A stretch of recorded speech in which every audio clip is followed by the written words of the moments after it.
I'm Jim Anderton, and this is the Industry Insights and Trends podcast. On this show, we'll explore the length and breadth of 21st century engineering, from civil engineering mega projects to innovation at the quantum level. We speak with subject matter experts and industry watchers from every sector of the engineering discipline. I'm here at the Canadian Manufacturing Technology Show in Toronto. I'm with Dr. Carlo Angelo Bocci. He is the Italian Trade Agency Miami Director, but also the Italian Trade Commissioner for Canada, specifically the major cities in Canada. Dr. Bocci, I've just heard you speak at a roundtable discussion about some of the challenges that Canadian manufacturers are facing, and they seem to be very common with the challenges that manufacturers from all over the world are facing. The question everyone is wondering, everyone's talking about right now, of course, is the complicated new trade relationship with America, basically. As we stand now, is it still a matter of uncertainty, of wait and see? Are you hearing something from Italy? I used to work in the United States in the last 16 years because before being trade commissioner in Miami, I was in charge of the same position in Los Angeles and in Houston. I think that now is important to find a final solution to this tariff situation. I do not enter into any discussion why there are tariffs. It was decided and we respect that. But we need to find a number or a rule or a final decision that will be used by the Italian manufacturer to study what is the next market. And in terms of next market, the round table with the three important Italian company was giving the right answer that Italian company can give. We are ready for challenges. We are ready to open discussion how to manage also this difficulty. Maybe unexpected, but there were other difficulty in the past. Imagine financial crisis in Asia or in United States.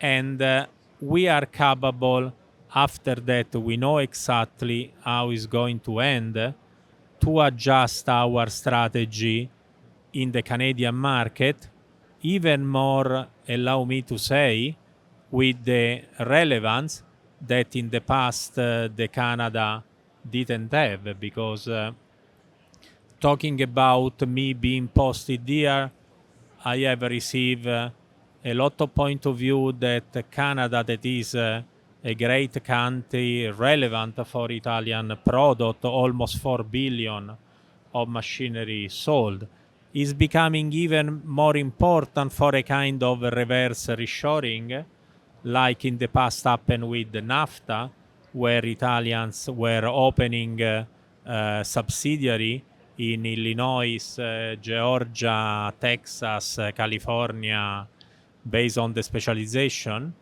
visiting important United States event, and from a United States-based company working also in Canada and in Mexico due to the advantages of NAFTA. Now looks like that a lot of companies are improving, also in terms of capital, like was asked during the debate.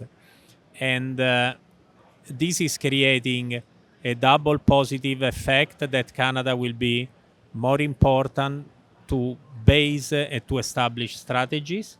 But Canada is also growing as a consumer of Italian technology in terms of aerospace, in terms of automotive. We have outside here the first full Canadian car with all parts from Canada, in terms of aerospace.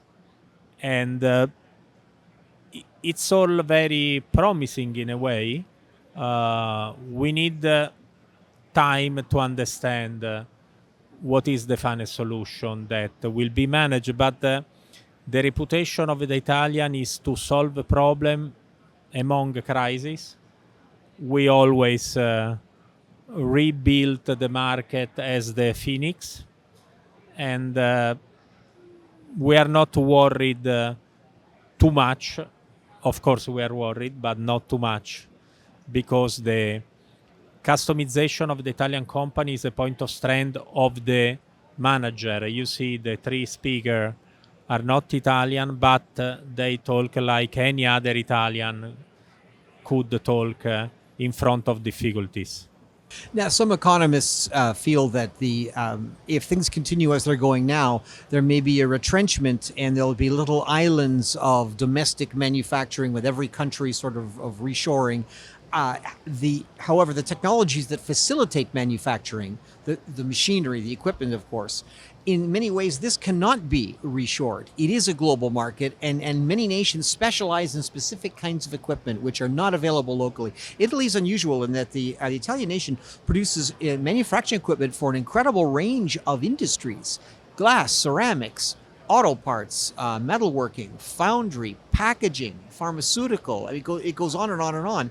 And with this sort of broad base, is it possible that for the Italian machinery industry, if one market is down, the other one is strong, and they balance? I mean, some of the market we were well positioned are down for Italy for reason that has nothing to do with the reputation of the market. So I'm talking about where there are very sad wars situation. At the same time, for me, the reshoring is to improve the already established strategy, and you have heard that we improved 1.2 billion of sales in the last 5 years, and in the last 5 years there are also 3 years with the COVID that in a way created even in that period a very important uncertainty. My idea, but I was told, is I'm not a company owner, is that the way in which Canada will be a place where to invest, because there are important sectors that are improving: renewable energy, aerospace, natural resources, and automotive too, is combined with the fact that Canada can be more relevant towards a strategy into the US. You heard one guy that is saying that we are having our parts arriving into Canada, then they are moved and assembled into Chicago, and then they are back, and so we deduct the duty. So there are already solutions in place. We need to find the final number, and the Italian will be ready with their own solution. Yes. Many economists also predict that we are entering a new age of increased spending in the defense sector in particular. In Europe, there's more money being spent.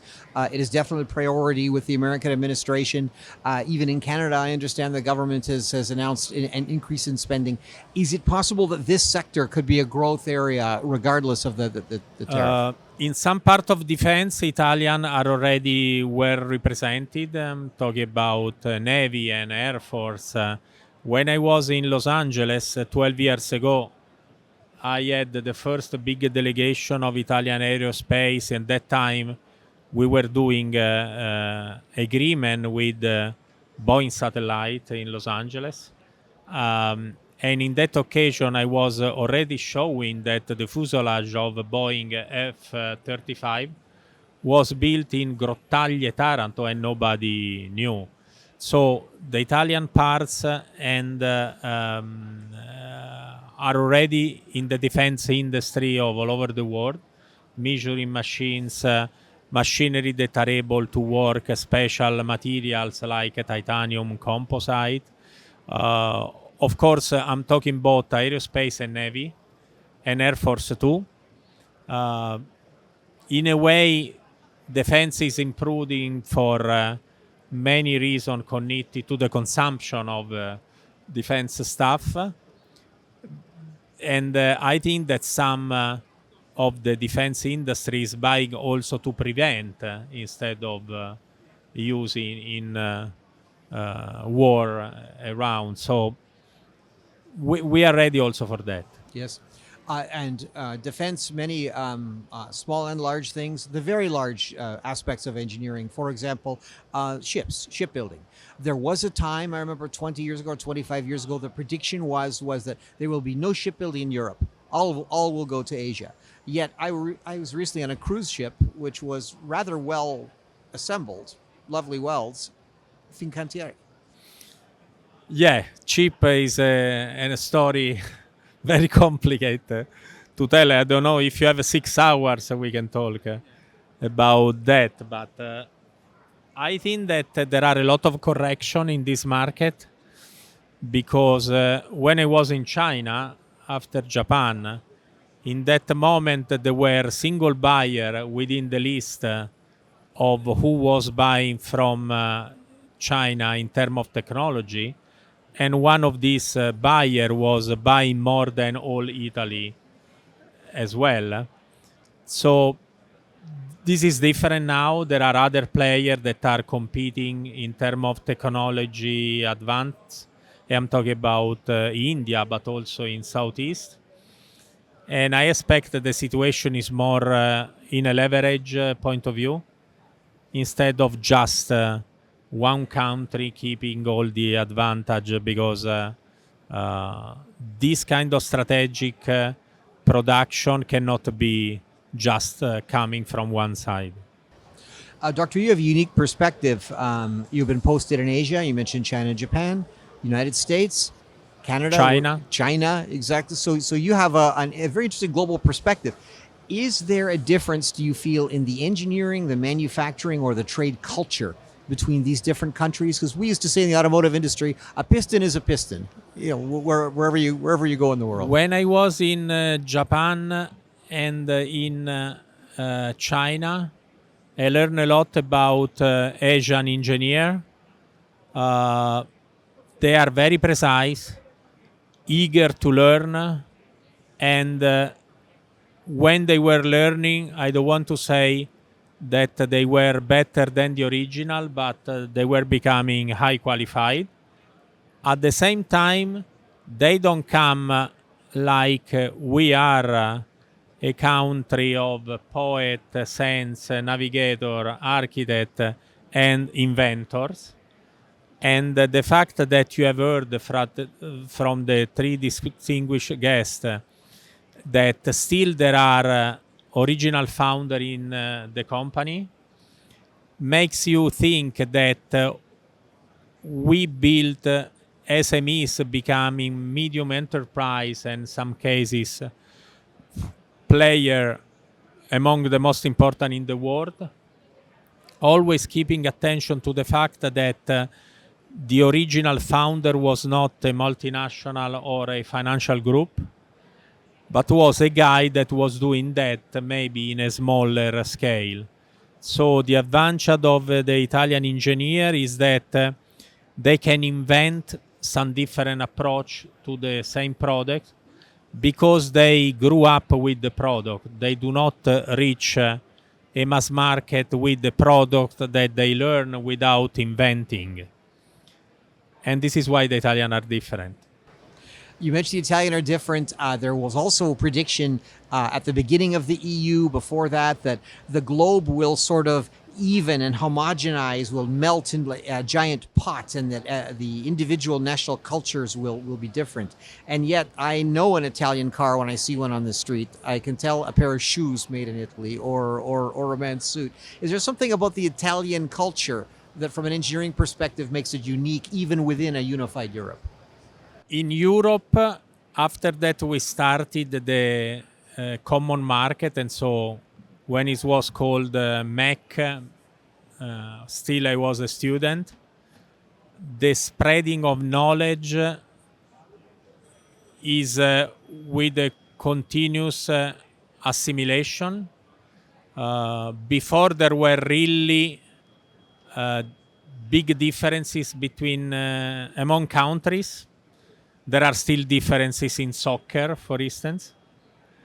But I want to say that, especially in machinery, there are areas in East Europe where look like You are in Italy, if you know Timisoara in Romania, that is the biggest area for Italian machine tool and machinery in general investment. A lot of people there thinks like the Italian, so there are less and less differences. Of course, there are tradition of the product, but in comparison with 30 years ago, the differences are less. Of course, we can see difference between Europe and other, United States or Asia, because there is not the advantage of the common market. Dr. Carlo Angelo Bocci, Italian Trade Agency Trade Commissioner for Canada, thanks for joining me on the podcast. Thanks a lot for your time.